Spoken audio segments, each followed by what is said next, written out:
여러분 그 재미라는 게 아랫목에다가 금덩어리 이렇게 모셔놓고 열어보고 안녕하십니까 금덩어리님 잘 계셨군요. 또 이렇게 닫고 또 안녕하십니까 금덩어리님 오늘도 무사히 잘 계시는군요. 마치 그런 것처럼 새색시 골방에다가 그냥 이렇게 가둬놓고 나 혼자서 하루에 한 번씩 들여다보고 아이고 색시 잘 있어요. 나만 생각하고 나만 바라보고 있어요. 하고 꼭 그러는 것처럼 그 주식계좌 열어보는 것이 꼭 그렇더라니까요. 열어보면 몇천 원 올라있고 열어보면 몇천 원 올라있고 열어보면 몇천 원 올라있고 그러니 여러분 그 재미에 하루에 빚독촉 전화가 몇십 번씩 와도 그 재미에 하고 맨날 이제 그거 들여다보고 이제 열어보고 들여다보고 열어보고 하는데 결정적인 사건이 일어납니다. 어머니가 보자는 거예요. 저는 세상에서 가장 무서운 게 입영, 군대 입대해라는 입영 통지 받았을 때 하고 우리 어머니가 보자고 할 때였어요. 우리 어머니가 좀 보자. 이게 또 무슨 날벼락에 떨어지려고 우리 어머니가 이렇게 나를 또 갑자기 보자고 하시나. 도대체 이건 무슨 일일까? 우왕청심한 열알을 먹어야 되나 수마를 먹어야 되나 하고 이제 어머니를 만나러 갔습니다. 쩔리는 마음에.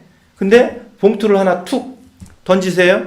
우리 어머니가 말씀드렸지만 해병대 조교 출신으로서 얼마나 철의 여성인지 그렇게 말을 그렇게 다정하게 또는 이렇게 예쁘게 하는 그런 스타일 아니거든요. 근데 요새는 너무너무 비단결 같이 비행기 여승무원 같이 그렇게 친절해졌습니다. 우리 어머니 돈이 좋긴 좋아요. 그래서 어머니를 이렇게 딱 만나러 갔더니 어머니가 봉투 하나를 툭 던지면서 이걸로 빚 갚아! 그러시는 거예요. 우리 어머니가 저에게 그때 툭 던져주신 금액은 거금 100만 원이었습니다. 어떤 사연이냐. 우리 어머니가 회사 다니시면서 뽑기 개를 했다는 겁니다. 저는 뽑기 개가 지금도 뭔지 모릅니다, 여러분. 뽑기 개라는 게 있나요? 뭐 이렇게 찌 뽑아서 그 찌를 뽑는 사람이 그 뭐 100만 원을 가져가는 건가 봐요. 10명에서 하는데 10만 원씩 내는 모양이죠. 그래갖고 뽑기 개를 했는데 엄마가 당첨이 됐다는 거예요. 그래갖고 이거를 어디다 써야 되나 생각을 해봤더니 그 믿었던 60 넘어서 큰아들 덕에 당신 호강하고 살 거요 라고 그 철떡같이 믿었던 그 큰아들이 근데 60 넘어서 하나밖에 없는 엄마가 평생 걸려서 모아놓은 전 재산인 집을 팔아먹었던 그 큰아들이 저렇게 그냥 빚속에 헤매이면서 어떻게든 이제 하루하루 헤쳐나가고 있으니 내 저 빚을 좀 탕감해 줘야 되겠다라고 생각하시고 그 뽑기 개로 뽑은 100만 원을 저한테 주신 겁니다. 그래갖고 세상에 이게 무슨 감동의 드라마. 그 100만 원을 가슴속에 품고 오면서 그 어머니의 깊은 사랑에 감동해서 울고 이것으로 주식을 사야 되겠다라고 기쁨에 넘쳐서 울고 여러분 이게 웬 우주의 뜻이란 말입니까? 그래서 빚 갚으라고 준 그 100만 원을 고스란히 주식 계좌로 어머니의 감동을 아는 채 100만 원을 주식 계좌에 넣어버렸습니다. 그럼 벌써 15만 원으로 시작해갖고 이게 훌쩍 100만 원 단위가 넘어선 거죠. 넘어선 거예요. 그런데 여러분, 그래갖고 이제 그 100만 원을 가지고 그 15만 원에 처음 샀던 주식을 산 게 아니고 또 누가 말하자면 그때부터 이제 주식 방송을 무슨 성경 말씀 받들듯이 부처님 법문 말씀 받들듯이 이제 주식 방송에 이제 빠져드는 건데요. 그러면서 이제 2010년이 이제 훌쩍 지나가면서 일명 안철수 현상이라는 현상이 우리나라를 이제 덮치기 시작을 합니다. 그때 이제 안철수 교수가 서울대 교수였는데 이제 박원순 시장에게 뭐 이렇게 서울시장을 양보하고 어쩌고저쩌고 하면서 그 지지율이 하늘 높은 줄 모르고 날아오를 즈음이었던 것 같아요. 제 생각에는. 그러면서 한 증권 방송에 그때는 이제 15만 원 넣었을 때는 증권 방송을 띄엄띄엄 봤는데 100만 원이라는 거금이 엄마가 빚 갚으라고 주신 그 100만 원이라는 거금을 주식계좌로 밀어놓은 다음부터는 이게 이제 효심해서라도 어머니에게 내가 이 주식 투자로 떼돈을 벌어서 집이라도 한 채 다시 사들여야 한다는 그 막중한 효심에 입각해서 그 막중한 상임명감에 입각해갖고 주식 방송에서 눈과 귀를 뗄 수가 없었어요. 근데 뭐라고 얘기를 하느냐.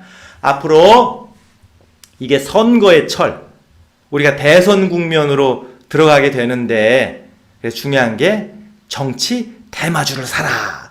나는 그때 이 국회에만 청와대에만 정치가 있는 줄 알았더니 주식에도 이게 정치빨이라는 게 있다는 걸 그때 난생 처음 알았죠.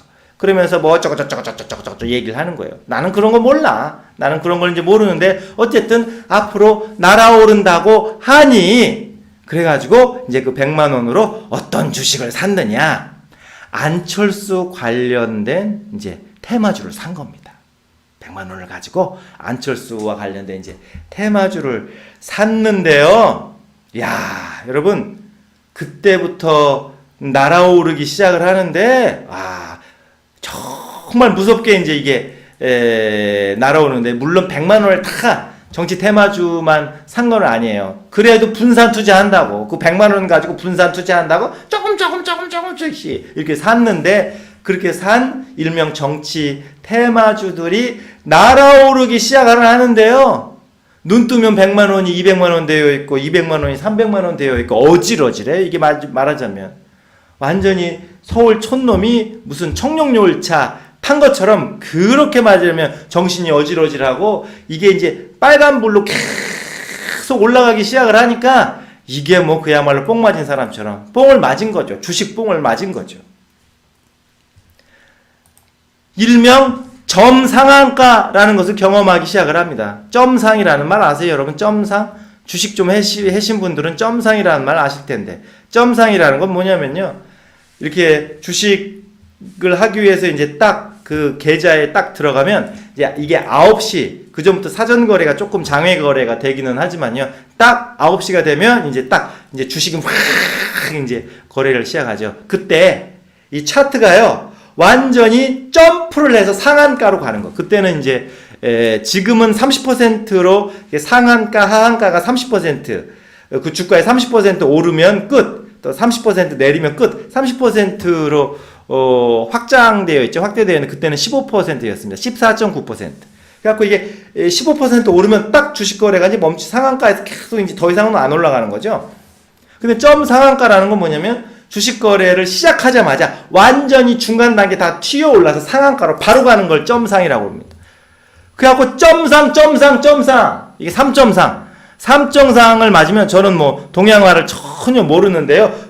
뭐 이렇게 흔들고 뭐 어쩌고 저쩌고 해서 막 그냥 따블로 이제 그 주가가 이제 오르기 이제 시작을 하는 거죠. 그 점상을 몇 번 경험하다 보니까요, 정말 하루 종일 아무것도 안 먹어도 배부르고, 나 이러다가 진짜 1년 안에 빌딩 사고, 빌딩 사기 전에 뭐 빚은 다 갚아야 되겠지만요. 빚 갚는 게 문제가 아니고, 이런 패턴으로 나간다? 그럼 나 진짜 50대 안에 워렌 버핏 되는 거 문제 없어. 라는, 이게 정말 말도 안 되는 밑도 끝도 없는 자신감이 생깁니다. 그 115만원 가지고, 15만원 갖고 시작했다가 이제 엄마가 100만원 주신 거, 빚 갚으라고 주신 거를 그냥 빚 갚았다고 구라치고, 말하자면 빚을 더 쓴 거나 마찬가지죠. 그래갖고 이제 그때부터, 근데 이제 중요한 건 뭐냐면, 그렇게 이제 가격이 오르고, 이제 제가 투자한 주식값이 이렇게 오르니까, 이렇게 아무것도 몰라가지고는 안 될 것 같아요.